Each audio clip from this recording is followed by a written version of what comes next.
Okay. These are the right. Dan, I've got this up for recording. You're gonna have to, I'm assuming the PowerPoint is right here that you want to show, but if there's something else that you want me to show, show me where it is. Okay. Yeah. It's actually, you just include, it's in my shared folder in my under Dan. Here's. Let's see. Oh my gosh, it's hard to see. Yeah, I know. Unfortunately, it doesn't show up on both screens. Yeah, all I can see are Kelly and Kelly. These gonna be this pickleball launch here. Okay. Oh, yeah, I'll pull that up when you're ready. Yeah, sorry, everybody. You guys have to look at my face. That's okay. It could be worse. That's okay. We can hear you guys. I don't need that. Okay. Yeah. All right, I'll call this park board meeting to order, and we will start with roll call. We have Commissioner Babcock Here. Randall, Here, Valencia is here, Berger here, Shelby, that's right, she. Macker. He asked for an excuse. And I believe Poland's on. Yep. Yep. Kelly's here. Yep. Okay. Working with that. So we have a quorum. And then we will go to citizen participation. I think we have citizens here to address the board. So I just wanted to, for the record, just state what we were talking about before. Sorry. Teacher voice. I can't hear you. Anyways, what we were talking about before about having citizen participation as a formal spot again at the end of staff reports, because otherwise citizens can't, by the agenda, participate throughout the meeting or comment on anything that they just heard and have to wait another while. So that's the first thing. The second thing was when I did some research about the rules of the parks, I found rules of the parks only from 1999, just over a quarter century ago. And that's all that I found available for the public to view online. And so one thing I want to know is, are there those most current rules, or is there another spot where you can view park rules available through the City of Cheney website or on our website? And one of the rules I would like to have, in addition to the rules that are already listed, is no smoking in parks. There has been substantial research to show that even outdoor smoking is harmful to children and people who have disabilities, and it can also has issues with fire. And so there's already been a fire in the park that was put out by a person who was also visiting the park. So he was started by a cigarette. So that is one rule that I'd like to have adopted, is no smoking, or possibly, I think Spokane County said no smoking, no vaping, no tobacco. But particularly no smoking, especially with what happened with Medicare. We see how fast wildfires can catch and how dry summers can be. So that's another one. And then I also wanted to make a recommendation as far as information about the agenda. So for example, it says like park plan update. If there are any materials, if you guys could put them on the website ahead of time, so that way people can view them. I just saw the meeting minutes and the agenda. I don't know if there's any documents you guys have for anything that you guys have on the agenda. If we could just have access to those ahead of time. And also it makes for more citizen participation for whoever.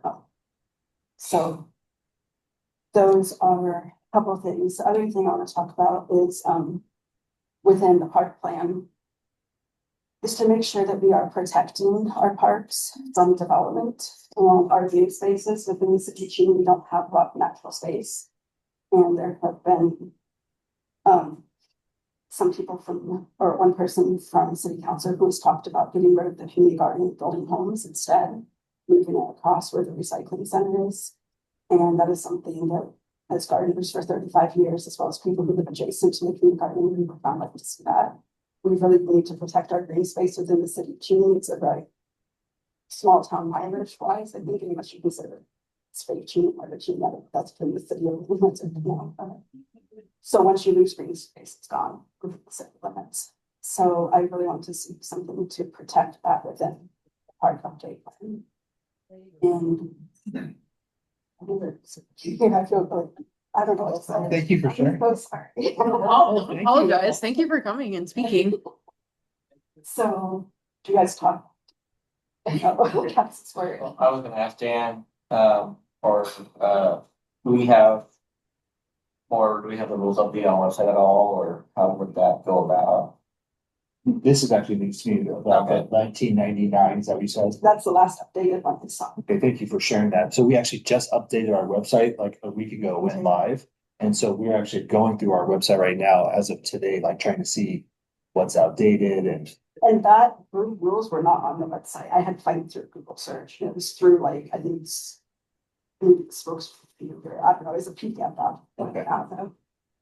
Well, thank you. So I don't know to be honest with you, if 1999 is our most updated one, but that's something we need to look into and see what we can discover there. Kelly, do we have like standard parks rules?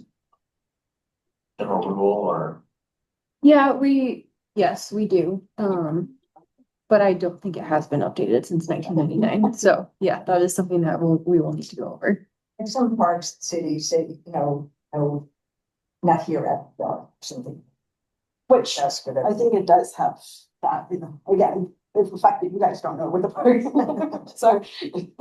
So, yeah, and then about documents, is that possible to put them, I know the website's new, but as far as for future reference, is that possible to put any documentation that you guys have about like talking about on the website available ahead of time?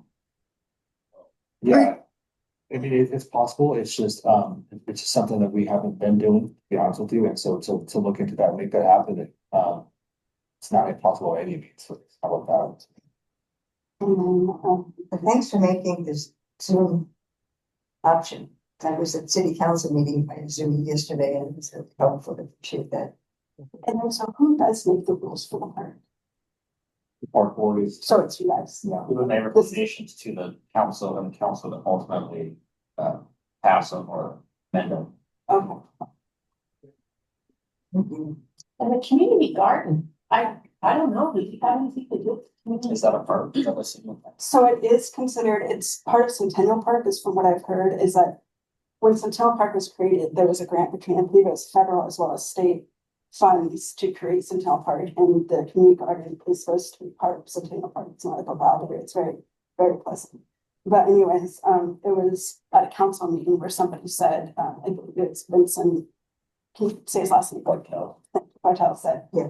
that and there's a way to generate revenue was to turn all of that into single family housing. And I don't think that is a very viable way to get rid of, to generate revenue. I think maybe we need to revamp our downtown and our businesses and to make Cheney more of a destination spot instead of just people going straight through Spokane, like people from Ritzville, people from Toulouse and whatnot.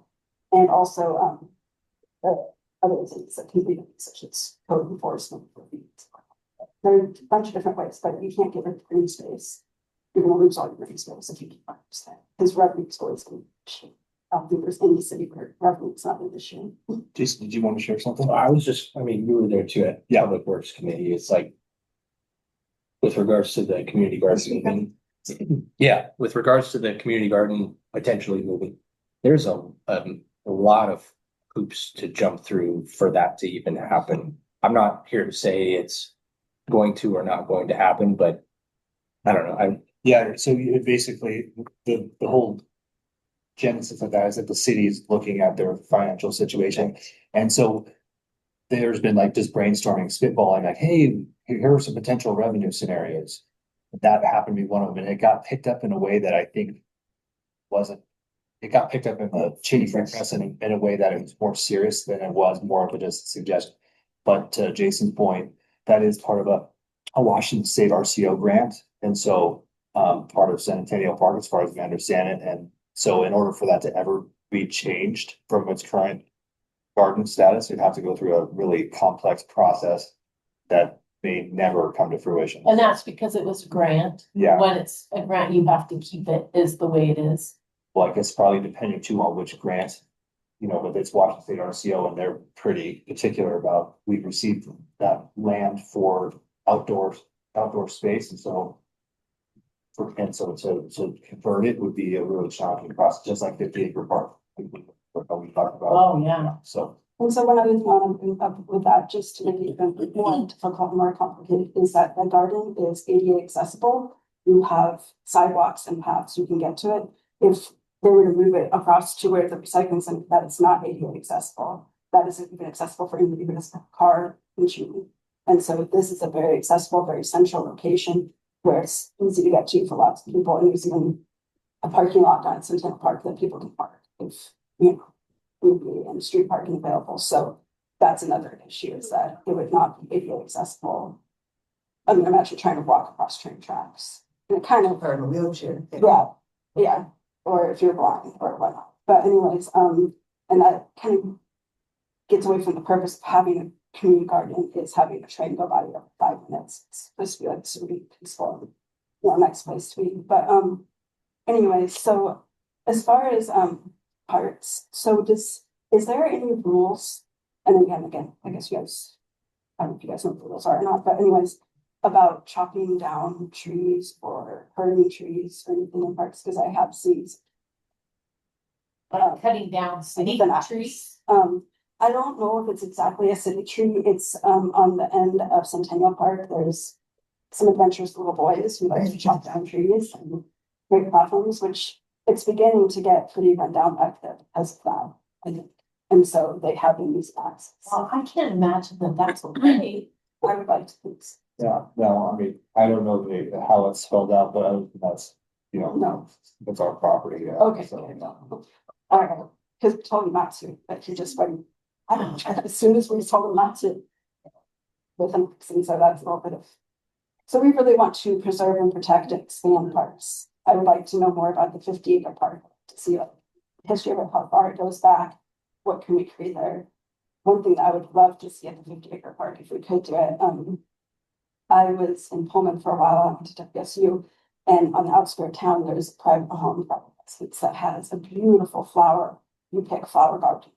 And they have pumpkin patches and everything out there. And so if the city wants to generate revenue, that could be an option, is to have a U-Pick berry batch. And I don't know, yeah, it could be like people falling off the trees and whatnot. But at least having a U-Pick berry batch or something. I don't know if there's any rules. Oh, there's lots. What we can do with parks, about if we could have like a beautiful flower garden up there, that would also be hopefully an attraction to. And leaves. So these are just some questions I have in general. I just don't understand, and I don't know really who to go to ask these types of questions to. And it was ocean. Yeah. Ocean. Well, man, you brought a lot to the table tonight. No, we're grateful. We loved it. We loved that you came. So who do you go? Because this is just a board that meets and has an agenda and stuff, but who would you go to just to ask questions? well, so we're staff. I'm new to Yeah. the Parks and Rec department, but if I don't know the answer, I can try to help find the person who has the answers. Kelly's been in the Parks and Rec department for about 8 years now, and Kelly has, a lot of great information. Leslie's been here for 30 years, 30 plus years. So, but as far as like 50-acre park, I don't know if this particular moment is when you want to address that, but if you'd like more information, I can always, or if it was on a future agenda, we could discuss it further in the meeting too, but we do have some good information about 50-acre park. I guess I'll end with my last recommendation, is to maybe have a task force, an action group that can meet maybe weekly in a less formal setting, where they actually go out and do some of the work and do surveys and take pictures and everything, bring it to you guys, and it'd be a community group where you guys only meet once a month. Maybe this could be fun, but not once every 2 months, once every 2 weeks, or weekly. A combination of students, residents, people who are experts, people at Eastern, and try to make sure that we're getting the very best we can. And so when I was over at my community college, I was in charge of creating a task force, which was a working group for creating sustainable food on campus. And so something like that, I think, not food, but park wise. I think it would be nice to have some place more than once fun. We've noticed that there's a lot of down trees in Centennial Park towards Boulder Apartments. I don't know what direction that is. But it just so that fire danger. I know that it's challenging and expensive to have people. These are things that we could take pictures of, bring back, and bring to you guys as like a primary source of. Well, that's something too, like, there's probably a lot of different ways to address that, but we're always happy to have those type of discussions offline as well, like, those are great conversation, for Okay, sure. right. I have a question for smoking. Do we have a general rule for our park smoking? Do we, Kelly?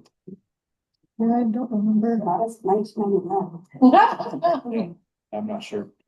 Maybe next month in the review of general park rules. Yeah, the last one I saw was, the reason why I've even seen, I saw it when I was in the Public Works Department, we got a lot of calls about whether or not you could do metal detecting in parks of all things. And so, perusing through the last set of rules I could see, it's from a while ago, and it did talk about like metal detecting, so. Yeah. Is that no for yes, can you? Basically, my recollection, you have to like get a permit. Oh, And so then, but then who do you get the permit from? So Right. that's the question. I don't know the answer. Did you have something you want to share? Yeah, it was just one last, with regards to the community garden, please do yourself and anyone who feels similarly to you, come give comment at council meetings too. I think if you feel comfortable with that, they go a long way, I think. We want community input, but it's not always easy to get. And so when people are willing to speak up, it tends to mean a lot. One of the reasons why I even brought up smoking is because people, there's been a person who smokes in kindergarten, it's very uncomfortable. And it's been a pretty hostile situation about that. And there are kids, even babies involved. So I really love about it. So I think if you're getting copy of whatever the current guidelines or rules circulated for let's leave it out. Is there any other citizen participation? I wanted to introduce Jake real quick. So we posted, thank you, Jake, for so much for your patience, by the way. So so Shelby stepped down from the park board because she was interested in pursuing jobs with the city. And so there's a potential conflict of interest there. And so we put a post up that we had an open position and we received a number of people who expressed interest. And Jake is followed through on the interview process, and Jake had some really great answers and reasons why he expressed interest in being part of the park board. And so I followed up from that. Jake said, I'd like to come to the meeting and learn a little bit more, just trying to get a little bit more context. So. Hello, everyone. Is there a way for us to see him? Uh-oh. There he is. There he is. Hi. Jake, you're on the hot seat. Here I am, Hi, Jake. at your service. Welcome. Happy to be here. Jake, do you want to say a little bit about? Well, I know I'm kind of coming in cold. I appreciate you all having me. I currently serve on the Historic Preservation Committee for the city. Good. Though my participation with the city Parks and Rec Department hasn't been I've been as a resident of the city of Cheney for 19 combined years, and I've had a lot of friends who've worked for the Parks Department. I know a lot of people who've interned, programmed with the Parks Department. I saw there was a need, and I thought that maybe now would be a good time to offer up my help. I believe in the city of Cheney. Like every city, it has its quirks. It has its things that are great. It has its things that it needs to work on. I think our parks are great. They're not perfect. I've never seen a perfect park before, or a perfect parks and recreation department, or a perfect organization in any setting. So I'm here to give, some ideas, some thoughts. I'm happy to be here. So, yeah. Any other citizen petition? I'm sorry. I'm forget. I'll get your name again. Oh, Javon. Javon. I'm just been taking notes, for class. Planning department. Yeah. Fine. And if not, we'll move on to approval minutes. The chair will entertain a motion. I move we approve the minutes as submitted. Second, I'll second. moved and seconded, all in favor, say aye. Aye. Hi. Passed unanimously. And we will go on to information items. I'll start with aquatics update. And Kelly. Okay, so we did our, thanks to you guys helping us get our rates approved for next year. We ended up selling 26 family passes so far, so Yes. family passes are something that we're new and we're excited to try to, make that possible this year. We have, also had one facility rental, something we never did last year was rent out the facility, so we already have a request to rent out the facility in August. All of those things were really encouraging for us because we have we really want to get the facility utilized and also draw in a lot of revenue to help us with our operating costs there. We've already got our jobs posted. We've received 8 to 10 applications so far, somewhere in that range. And we hope to have our aquatics supervisor hired in early February, and then the head lifeguards hired in middle February, and then continue to hire as many lifeguards as we possibly can, as well as our cashier positions. That hired but not working, per se. Yeah, from not necessarily getting on the clock, but get them cinched up. We will probably utilize our aquatic supervisor a little earlier than last year because we don't have a recreation coordinator. And we could also clean off of that person's experience if they have any experience with facility. So we're still working on project closeout with our contractor, and so leave it at that unless you have any questions. And then one of the goals we had was to start a reading incentive program with Cheney School District where kids could read a certain amount of minutes. And then if they read that a certain amount of minutes, that they would be eligible for a pool party. And so we're really excited about that because it's a cool way to partner with Cheney School District, do something positive, and then it's also a great way to get some marketing through the school district. And so we're working on the Sunday before the pool opens with with Soundwave Elementary, and then we're working on logistics with Betts Elementary as of tomorrow. And we have a sponsor, Providence, that we will probably utilize those funds to pay for the lifeguards that day and also make it a lifeguard training. So hopefully it's just a really good, a win-win for multiple people there. And then another thing is that I mentioned that we have applied to a big company for a grand opening, like an actual real grand opening this year, since we didn't have one last year. Whether or not that company comes through, we're going to be evaluating other people's proposals too.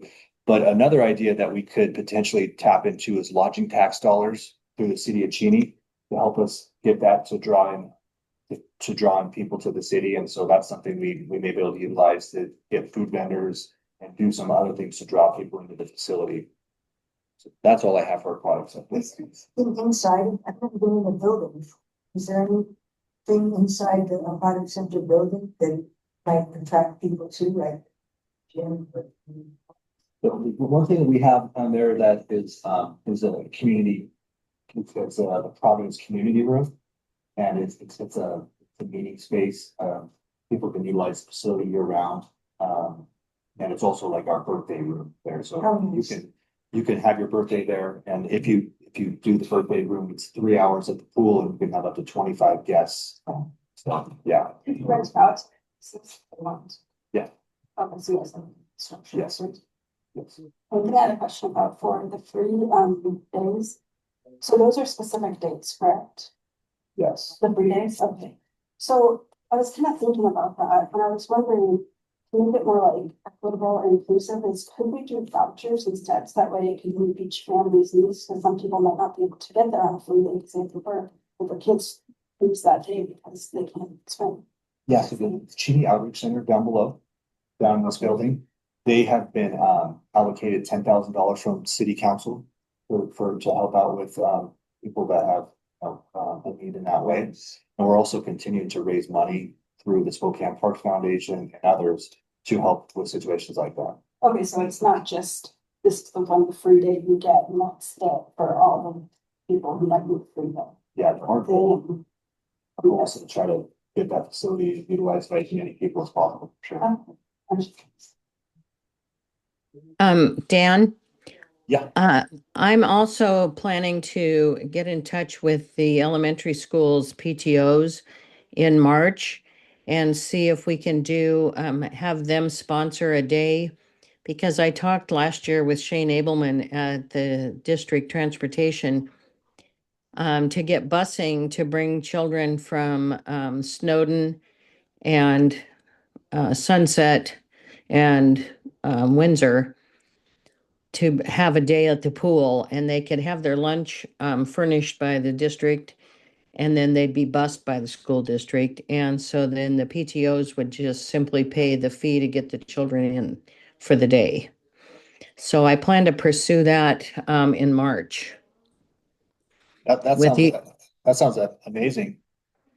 So you didn't hear that, did you? No. And so what she's planning on doing is she's working with the PTA in Windsor and the bus garage to see if they could bus some of the kids out. So thank you. That's great. Yeah. Jack. Thank you. Yeah, I'll get on that in March. Great. We'll go on the dog park. Like Sunday? Oh, Sunday Park. Thanks. We've been leaving that on there. We don't have to prepare for the dog park. Park board decision admission. Yeah, so I actually did some work on it this time. So I put together a presentation, if we can be able to share, so I can talk for a little bit. I did a couple things. So I generated some potential mission statements that we can look at as a park board. But what I want us to do is, based on what we see from the community survey, I want us to take those results and kind of our own opinions and come up with some goals that we can then discuss and kind of boil down to 3 to 5 goals that we can say, these are the things that we want to work on in the next 3 to 5 years. We could have a few here. Yeah, no, that's fine.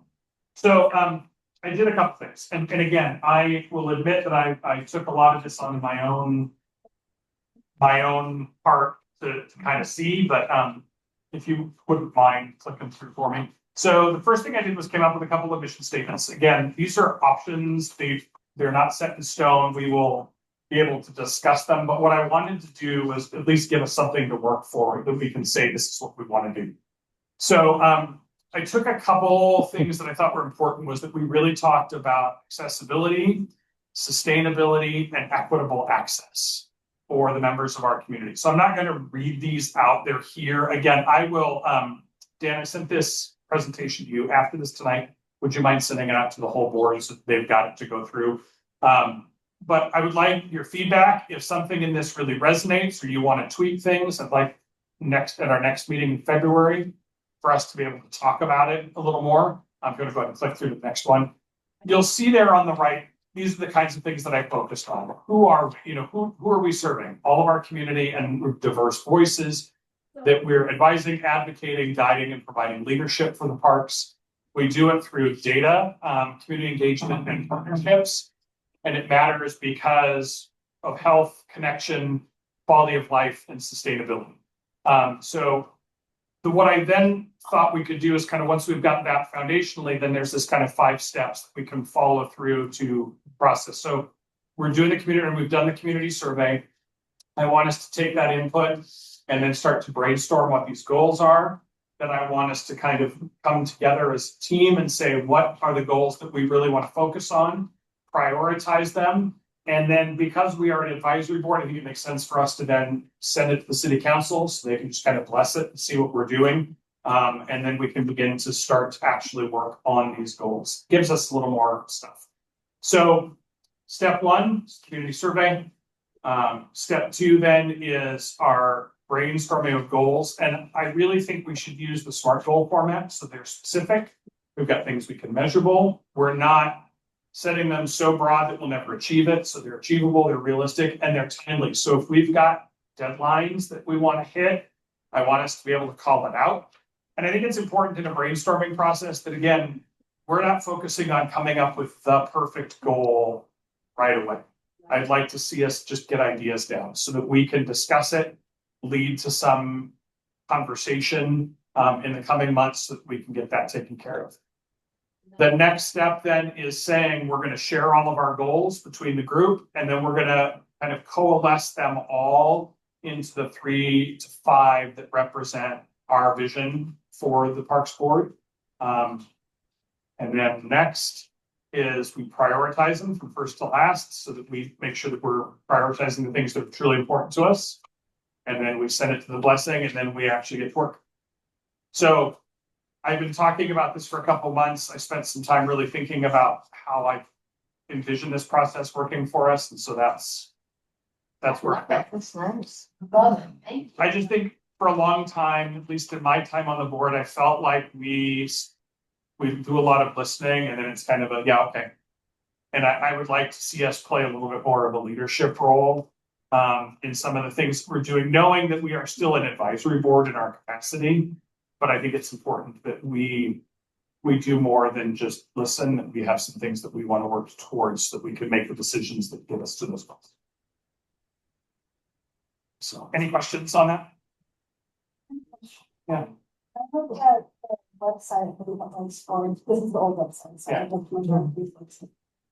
And it said the Parks and Rec Department does not discriminate on the basis of sex. And I just saw sex, I didn't see disability, national origin, like any of the basic thing you guys who've ever been to university, has ever said, like, you know, the whole non-discriminatory like policy, whatever. I was curious why the Parks Department doesn't have. Where did you see it? I saw it on the website. Well, do you know which site, which specific page you were on? At this point, I don't know if I could find it again because of the new website, but I could go ahead and try to look and find it and send it to you. Okay. Yeah. I was just curious why they just said sex. And it said through all of our programming, we don't discriminate. That's actually on the main Parks and Recreation page at the bottom, our non-discrimination policy. It does just say we do not discriminate against any person on the basis of sex in the operation, conduct, or administration of community athletic programs or facilities. Yeah, I think it should be a little bit more inclusive. There's a Washington law against discrimination, and we think that one would start with one. Streams. Thank you for pointing that out. Yeah. So my question on this. Yeah. So our homework is to go back through and take each one of these steps and bring it to the February. I would like, so do we have the coalesced community survey results? That we've shared what we got tonight. Okay, so my hope would be that you take those results and think on them, think about some of the things you would like to do, and brainstorm a couple goals. Again, doesn't have to be perfect. It can be a rough idea that we can talk through. And that would be the homework for February. Okay. This process, really, we could sit in a room all day and do it, but we're all busy people and we're not going to be able to do that. So I tried to chunk it into where we could have 1 or 2 meetings after this where we could dive into parts of it and then we could move forward rather than having to sit in the meeting room all day to do it. Okay, thank you. Anything else on this topic? Is that it? Move on to facility use requests. Okay, so apparently this is an annual request. I'll just share this with you for your consideration. This is from Cub Scouts. To whom it may concern, I'm writing to you on behalf of Cub Scouts Pack 356 to request a waiver of the rent charges that would accrue for the use of the multi-purpose room at the Ren Pearson building. We will be holding our annual Pinewood Derby March 14th. Requesting no charge to the participants. Oh, there'll be no charge to the participants. The Cub Scouts are a nonprofit organization that provides service to the community. The event will last about 3 hours. Any help you can provide would be greatly appreciated. Thank you for your consideration. Is that something we've done in the past? That's apparently what we've been doing. Yeah. I would definitely say yes. was gonna say, I think if we've set a precedent, I think it would be hard pressed for us right Yeah. now. Yeah, I'd say yes. Okay, they need our approval. Apparently that's the tradition that, has been, I don't really know the history of it. We only approved of this board. And recommendations. So you guys would be potentially making a recommendation to, I move that we recommend that we approve the request from the Boy Scouts for their Pinewood Derby. Seconded. Motion and a second, any other discussion? If not, all in favor, say aye. Aye. Aye. I, That's unanimously. Pickleball, tennis, hey, Tim, can you go in there?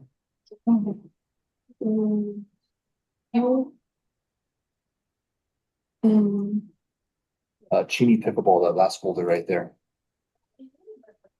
Okay, so you can click on the first PDF, please. Okay, let me pull that up and then share. Okay, I printed this out too, that, the online one is so that our Zoom folks can see that, but this is just the site plan, the preliminary site plan for the pickleball courts. So we've met with Parametric this week and with their landscape architect. And,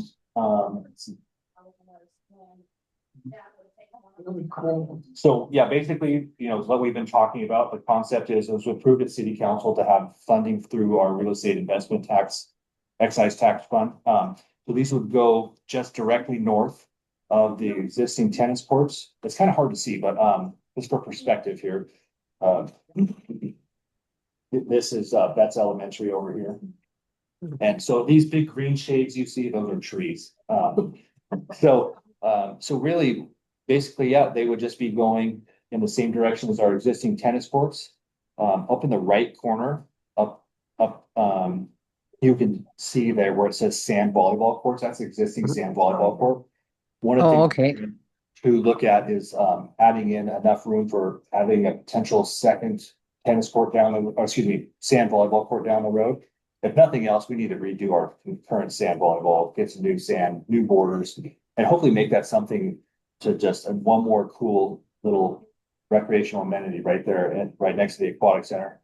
We're also trying in the site plan to factor in future parking. So we can't afford future parking in this with the amount of money we have coming through this REAP funding, but we want to be able to factor that in. So basically, that's kind of the where we're at right now on the site plan that could be tweaked. Any recommendation that you guys have to try to factor in for what we should try to, what we'll end up doing. This is the schematic phase where we come up with the brainstorming, what we would potentially want. And then eventually would move to construction design and then go out to bid in hopefully April. And if everything timed out correctly, the pickleball courts would be constructed before the opening of the pool. And also included in the scope would be to hopefully rehab the existing tennis courts and upgrade the lighting from its current old school phosphorescent to LED lighting. So, yeah, that's cool. I thought you were gonna have to get rid of the sand volleyball, but you don't have to do the pickleball. That's great. The nice thing is there, a court for pickleball is quite a bit smaller than a tennis court. So, yeah, so how many courts there? The goal would be 4. Four, that's awesome. And then are you gonna run like pickleball tournaments? You don't have to get into the whole programming part, yeah, for sure. So, Fun. your idea of cost? well, our budget is 400,000. And so at first I was like, oh my gosh, we're gonna build so many things. And then you start looking at inflation and what other stuff is going for, and like, I'm hoping that we can get to 4 pickleball courts in there. Are those asphalt or? That's another thing. We could do concrete, be a higher cost up front, but better maintenance costs down the road, or we could go asphalt, which is what the tennis courts are. So then you would have, less expensive up front, but then more maintenance costs, and it would also be the same material as the tennis court. So if you had to do maintenance, you'd be maintaining the same material. So those are factors. So one question I have is, it's hard for me to visualize this really, like I know what you're talking about, but I just can't visualize where the court's gonna be. So the question I have is, are there any green space taken away? Is there gonna be any trees chopped down? So thank you for bringing that up. Our goal is twofold on that. One is to not remove any existing trees. We do need to limb the trees above the tennis court because they just rain maple leaves on the court. But we do want to dryscape. Our goal is we've got the purple pipe irrigation set up right in the corner there so we can get reclaimed water. So for that purpose, but we also want to eliminate as much greenery there as we can to dryscape it for water conservation. And it would match the landscaping of the aquatic center. So basically what happens is when we shut off water, which happens almost every year, this is the first park that they shut off water and it just gets, I don't know, what do you call that? Where it just gets blown up by the sun. It's gone. It's getting yeah, scorched earth. Thank you. Yeah. So the goal would be to get rid of the insults. The goals would be to dryscape it, so for water conservation. Yeah. And so you want to also add, I'm just gonna say another thing, but I mean, I understand why it's actually, I'm looking at a heating room space versus getting it. And again, I would want hopefully no trees to come down. If I can see trees that down, I'm very excited about it.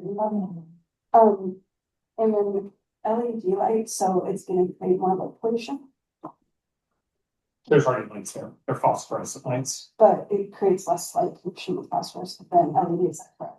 Well, the nice thing, so there's a long story. So basically, I'm learning a lot of stuff about our Parks and Rec department. So when I first got here, what I was hearing was that people were using pliers or needle pliers and going in, adjusting the light settings with pliers. Because our system was so old and I don't know the history of the maintenance of it, but it wasn't good. So basically, the efficiencies gained by going to a new system with we can program it. We can right now, if you turn on the phosphorescent lights, they could be on for 2 hours. And there's only one person. There's 4 courts, but one person playing. They leave, and it's still the technology upgrades will create such a great efficiency here. It should be a net benefit, hopefully by far. So I'll just go on and say I'm against any type of increase light pollution or this people who live across from the pool. It is very bright for them that night and not like it. I love looking at starry skies where I live now, which is away from the pool, kind of far away. We still have light pollution from it. And so that's not. Oh, sure. A little quick update on that. Yeah. So the reason why the lights at the pool have been left on for constantly almost at night is because we had to pass the Spokane Regional Health District lighting engineering. So basically, they had to have a certain amount of illumination to pass the Regional Health District safety, and we were not meeting it. There was some electrical engineering miscalculations. And so as of 2 days ago, got the blessing to shut it off. So now we'll see very, very little lighting. Yeah, so that wasn't on purpose. Yeah. No, that's just a concern, and it's not just a concern for residents, it's also a concern for wildlife, light pollution causes disturbances in bird migration, vegetable, so it's just something big there. Any questions? Dan, will there be benches at those pickleball courts? You know what? How many benches we can afford? That's our goal is to have. So basically right now there's 6 feet in between each court is what the desire is. And the goal would be to have seating in between each of them. There's also a pathway in between the tennis court and the pickleball courts that would also be put possibility for seating there. But right now, like I wrote the Avista Foundation earlier today, asking if they might be able to help us with some of the accessory products, like even the lighting upgrade and for seating and for fencing, because based off of our budget, our fencing might be very minimal, or it could be robust, depending on how far we can stretch our money. Okay, so that might be something someone could donate. Yes. Okay.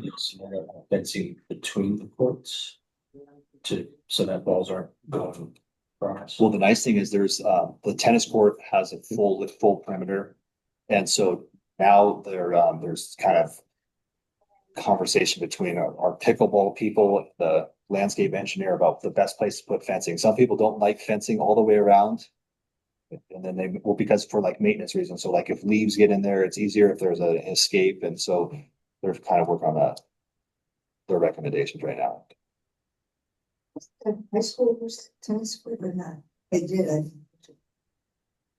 I think they're still using it for lessons, if nothing else, but I don't know about where they're going formally, John. I think they go down to the school, Oh, sorry, okay. to those courts. Last question about for pickleball. So, I understand, I grew up before, so I was very happy with this week, like I mean, Friday, Thursday nights, it was so exciting, like 97-year-old, 10-year-old, it was so exciting to go up there for $1, but. But anyways, one thing that I wasn't so excited about at this time was the fact that we have now some we can use 3 months out of the year, pay for year round. And so one thing I want to think about always going forward with new projects and maybe people already have is multi-purpose, like versatility of the spot. So this might be for pickleball, could be for something else other time. It's not being used for pickleball. Like, is it, I don't know. I've never heard word, I don't know this, but is that a possibility where it can be transformed? Like, for example, at the pub, they have called the NPR, it was the new start of the new building, is called the multi-purpose room. And so I really like that because it's been used for so many different things. Is this possible to be used for different things other than Play Foursquare. Does that count? that does count? I was just curious. If that We can play I Foursquare. think it would probably be utilized all throughout the year as pickleball. Yeah, pickleball is crazy, like it's, Oh, yes. People are We've so had obsessed people with come to our it. Meetings to beg for this. So this is a response. This is in large part to, it is actually the official sport in the state of Washington. It is the state sport. It started in Bainbridge Island. people are using the tennis courts year round to play pickleball. So is that what pickleball is? It's like tennis? Yeah. Yeah, a little bit slower. Small. Yeah. Oh, with them off and that. Yeah. Interesting. I played pickleball at that. Okay. So you do think that it wouldn't have where pool has an enormous amount of downtime, obviously. You think that this would be able to be used year round? Oh, absolutely, yeah, and I think it'll be There will busy be a all the wait. time, There will yeah, be a wait. Even with 4 courts, there will be a wait. yeah. That's our goal. Any other questions on this topic? Basketball courts that are open to people. I think that the Gator Park has a basketball hoop, is that right? Oh. Two of them. That one doesn't seem very accessible as far as parking goes. It's like part of it's like all gravel, and if you go on the gravel, you just stop. Yeah. That's a program. Park plan updates? Okay, so I just have some preliminary data from the surveys that we've been collecting, so I'm gonna share a little bit of that with you. Let's see, we asked folks if you don't use Cheney Park facilities, why not? 60% of people said the quality of the park facilities are below what they expect.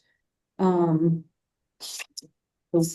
the biggest response with that. The type of parks facilities that people would like to see added or improved in the existing park system. The biggest was restrooms, park restrooms. Next after that was a splash pad, and then after that were bike trails. Hmm.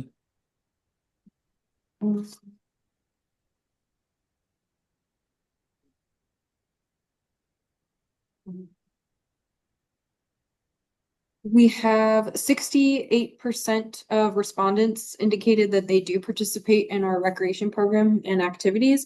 And I forgot to mention, this is out of 176 people have completed the surveys so far. And 157 of them were Cheney residents. So these results are based on the 157 Cheney residents that responded. So 68% mentioned that they do participate in our programs and activities. 69% have participated in the past 12 months. The programs that they use most frequently are our aquatic programs, at 50% and youth and adult athletics and sports at 52%. And then special events was after that. If the people don't use our programs or activities because they said we do not have programs or activities that interest them, that was 38% of folks. In areas that they would like to see more programming offered, they said adult programs, exercise and fitness, and youth adult athletics and sports.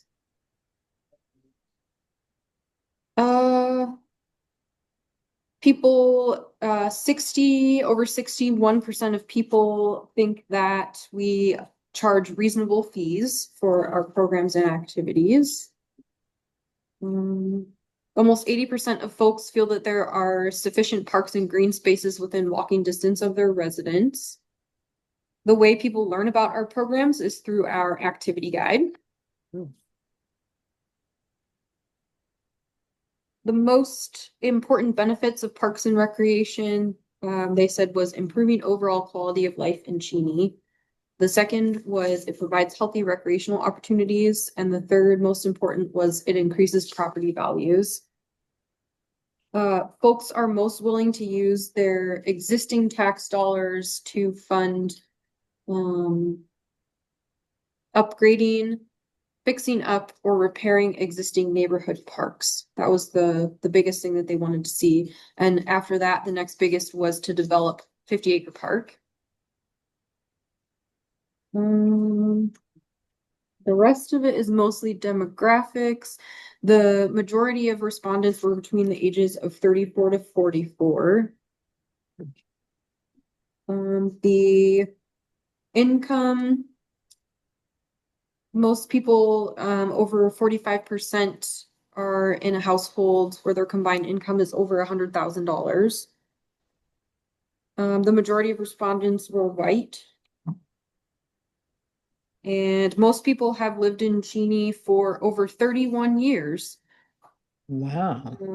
20% of respondents for 31 years. And then the majority of respondents were female. That's what we have so far. We are planning on keeping that open so we can get some more surveys, but we also wanted to know what you all thought our next step should be, possibly holding a community forum or any other ideas you might have. I know you've kind of mentioned some things, John. So if anybody has suggestions on what our next steps should be. Yeah. So I know they are talking about the bathrooms, but how do we fix that without money? That's. Because I would think that would be our number one goal is the bathrooms. But how do we pay for it? And then how do we keep them from getting the kids going there and they do bad things and tear it apart after you've built that all up? And I don't know. Just kids. Is it? Oh, yeah. Oh, yeah.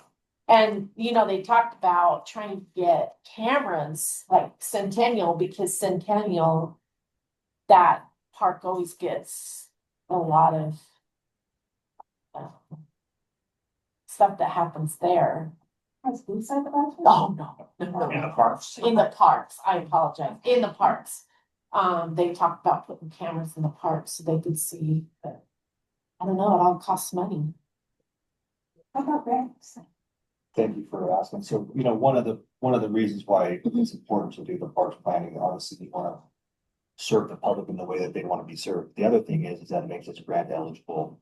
So right now, there are two giant grant opportunities coming up. One is March 13th and the other one is April 30th. Both of them are through Washington State RCO. So that's the same grant that we talked about earlier through Sports Centennial Park. Oh. So there's a lot to those grants. So, but we would be able to utilize this survey results to help justify a request for bathrooms, for example. So, but there's a lot to it, and there's very, very competitive. But grants are a great way. Another possible funding source is that in our capital facility plan, we have identified bathrooms as one of our top priorities. And so because we have it in our capital facility plan, it makes us able to use real estate excise tax money from the city. It's a different pot of money. So anyway, because it's in our capital facility plan, it opens up our options. But through the Parks and Rec utility tax, where we get most of our money, there's no way we would ever be able to utilize that tax to pay for bathrooms because it doesn't even cover the cost of operations. Do they have to turn them on? They, just the winter? Yeah. So how long are they operation? They were typically spring to late fall. Okay, so April to November or something. Even probably a little bit earlier than November, just What's the depending on the freeze coming down. So we're all looking at 6 months worth of use for whatever money is coming. Yeah. So there's a park party. Is that something that the city put there? So that gets utilized for soccer, like, for example, like even when it gets too cold, that they'll utilize that. And then other people, we do have pavement porta potties in multiple parks that are being, like, right now, and just because there are other parts of winterized, so it gives them opportunity to. I've seen city works, because we live near Centennial Park. Yeah. Use it too. It's Yeah. convenient for them. Yeah. When they're driving. Or whatever, yeah.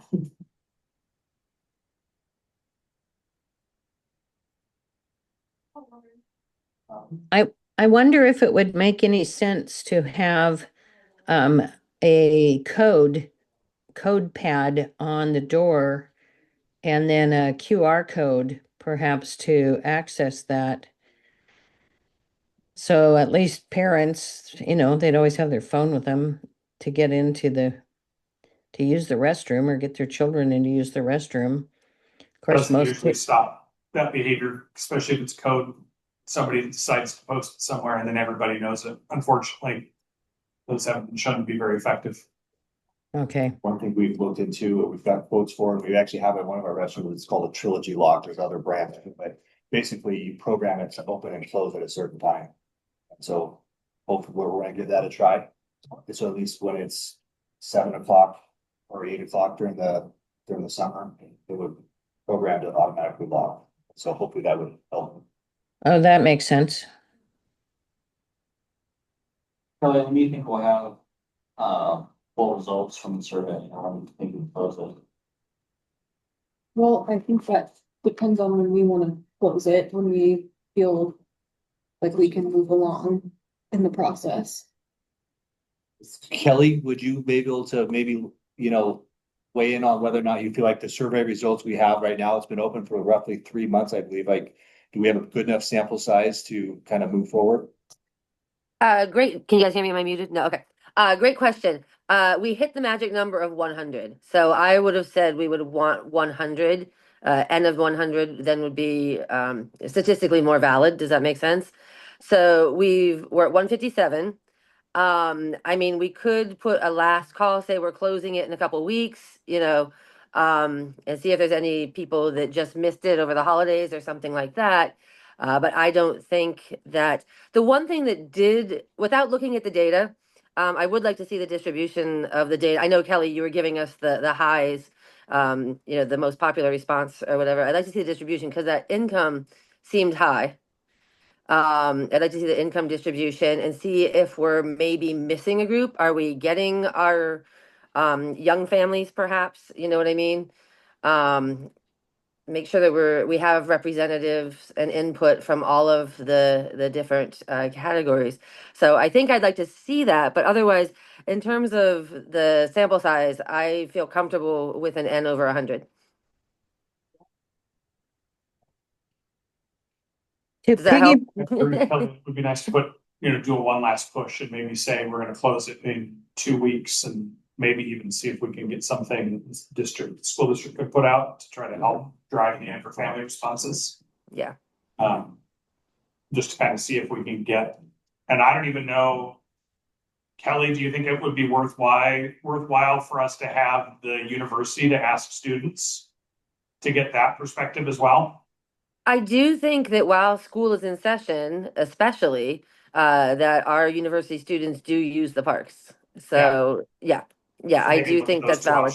Maybe we keep it open for another 2 or 3 weeks so we can try to grab some of that feedback as well. That has been so good.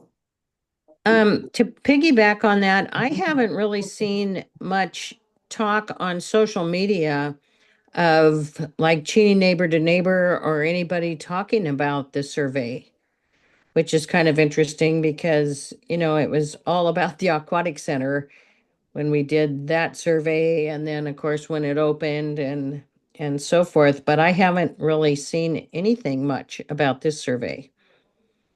So maybe we need to get it out there on there. Thanks, Jeff. My viewpoint is.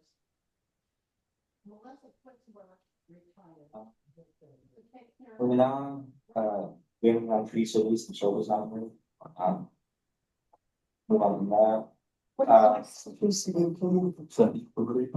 Tree City? No, we had a. So it's a recognition through the Arbor Day Foundation. Yeah, Tree City USA. We had a former board member who was spearheading the effort to try to garner that recognition for us. Unfortunately, she is the one that resigned, so we'll have to look at what we might be able to do. A few years ago, we tried something like that on campus because you can have tree campuses too. Because Whitworth, I have a friend who he works around there and he pulled the strings to have that campus be recognized. And I'm not sure what the criteria is, but that would be sweet. Yeah. More trees, the better. That's really important to have the records for trees, we did mention records like that. And also to plant our trees very carefully so that they don't interfere with sidewalks. We have to remove the ivy, and they just removed all the trees downtown. They're beautiful, bright orange, red trees in the fall, just fall perfect. Just the sidewalks.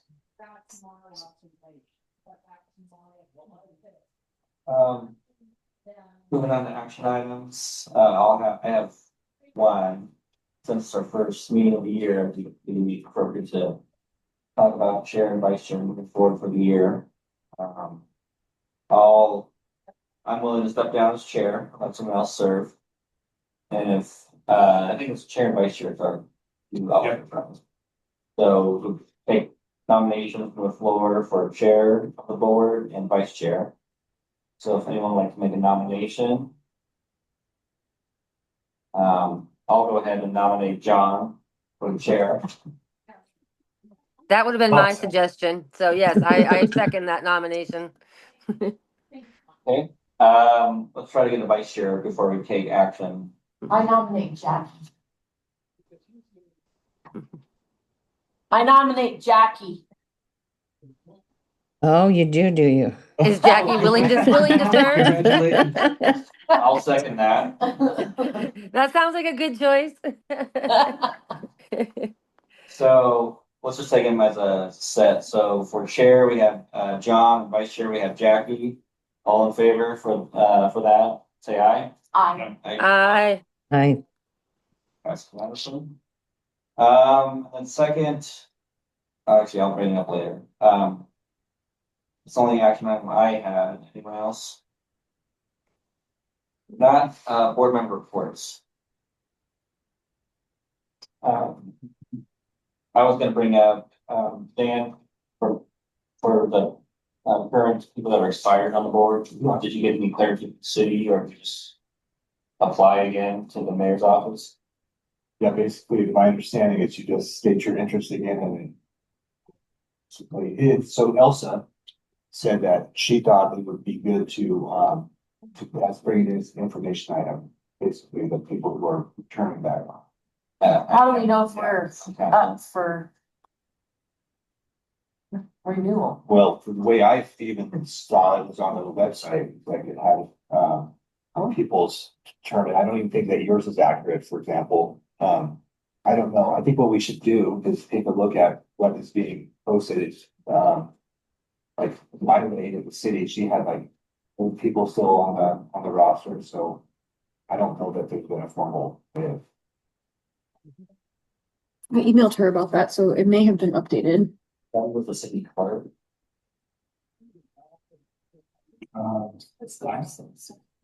It's like as far as the website.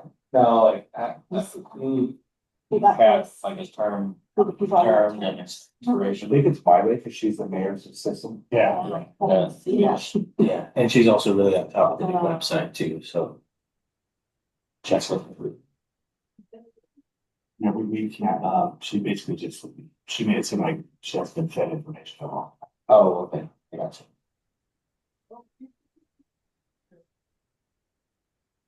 So I guess maybe send emails out to people who you think are expired and if we just urge them to reapply. Yeah, if you guys want, I can support the website a little bit. Yeah, I know, I'm a. Yeah, I think it was showed, Chris. but she just got, Chris re-upped last year. Okay, Yeah. this is the website, it's like, So Kelly, Ron, and then Chris is still showing 2024 on website.